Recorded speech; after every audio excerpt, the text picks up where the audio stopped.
अशोक खरात प्रकरणामध्ये वेगवेगळ्या लोकांना सह आरोपी करा अशी मागणी संजय राऊत करतात। संजय राऊत हाच न्याय लावायचा असेल तर मिलिंद नार्वेकर आणि तत्कालीन मुख्यमंत्री उद्धवजी ठाकरे यांनी भोंदू बाबासाठी पायघड्या घातल्या होत्या।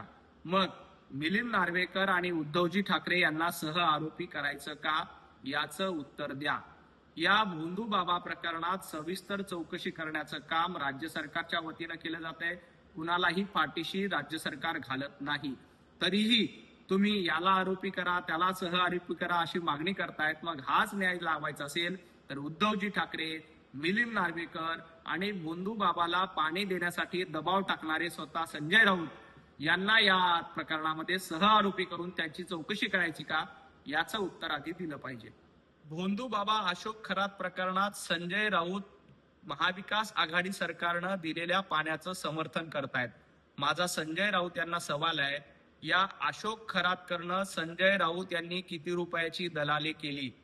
जे पाणी शेतकऱ्यांना द्यायला पाहिजे होतं, दुष्काळग्रस्तांना द्यायला पाहिजे होतं, ते पाणी महाविकास आघाडी सरकारनं या भोंदू बाबा खरातला दिलं आणि दुर्दैवानं संजय राऊत त्याचं समर्थन करतात। संजय राऊत, तुम्ही नाशिकचे संपर्क प्रमुख होतात, या काळात तुमचा आणि खरातचा संपर्क आला का? तुम्ही या भोंदू बाबांकडनं दलाली घेतली म्हणून अशा पद्धतीचे आरोप करताय। किती रुपये दलाली घेतली आणि या दलालीतनं नेमकं तुम्ही काय कमवलं?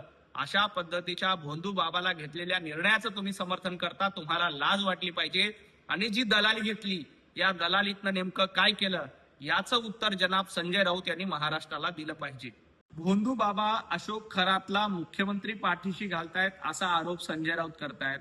अहो संजय राऊत, ज्या उद्धवजी ठाकरे यांच्या काळामध्ये भोंदू बाबाचे कारनामे समोर आले होते तरीही तुम्ही कारवाई करण्याची हिंमत केली नाही।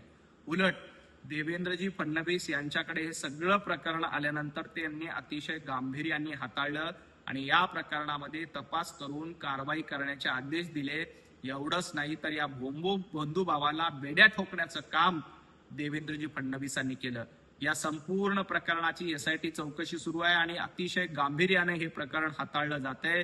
देवाभाऊ मुख्यमंत्री आहेत म्हणूनच या भोंदू बाबाचा पर्दाफाश झाला, अन्यथा महाविकास आघाडीच्या काळामध्ये तुम्ही अनेक गुन्हेगारांना पाठीशी घातलंय, हे महाराष्ट्राने बघितलंय। गुन्हेगारांना पाठीशी घालणारं सरकार हे महाविकास आघाडीचं सरकार होतं, तर या भोंदू अशोक खरातला बेड्या घालणारं सरकार हे देवाभाऊंचं सरकार आहे। हे महाराष्ट्रातील जनता ओळखते। तुम्ही किती आरोप केले तरी त्याचा काहीही परिणाम होणार नाही। देशात किंवा महाराष्ट्रात कुठेही इंधन टंचाई नाही। 60 दिवस शिल्लक राहील इतकं इंधन आपल्याकडे आहे। महाराष्ट्रात देखील गॅसची टंचाई नाही। उलट बुकिंग केल्यानंतर 25 दिवसामध्ये गॅस सिलेंडर मिळतं, तरीही संजय राऊत अफवा पसरवण्याचं काम करतायत। संजय राऊतांना इतकंच सांगायचंय की तुम्ही कितीही अफवा पसरवल्या तरी जनता त्याच्यावर विश्वास ठेवणार नाही। लोकांचा पंतप्रधान नरेंद्र मोदीजी आणि देवाभाऊंवर पूर्ण विश्वास आहे।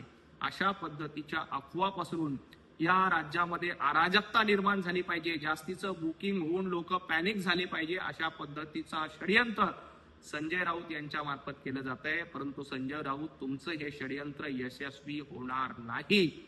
लोकांना कितीही संकटात टाकण्याचा प्रयत्न केला, पॅनिक करून बुकिंग करण्यासाठी सांगितलं गेलं, तरी लोक तुमच्या आव्हानावरून पॅनिक होणार नाहीत। तुमचा हा राज्य पेटवण्याचा, देश पेटवण्याचा प्रयत्न यशस्वी होणार नाही।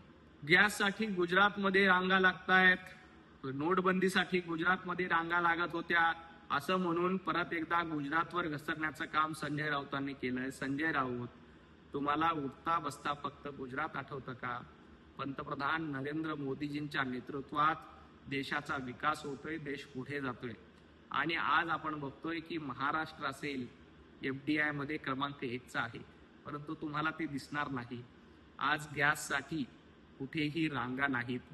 25 दिवसामध्ये आणि ग्रामीण भागामध्ये 35 दिवसामध्ये गॅस बुकिंग मिळतं, तरीही तुम्ही अफवा पसरवण्याचं काम करतायत आणि मध्ये मध्ये गुजरातचं नाव घेतलं की तुम्हाला वाटतं आपली मराठी अस्मिता जागी होईल, परंतु इथल्या मराठी माणसानं तुम्हाला नाकारलंय, तुमच्या पक्षाला नाकारलंय।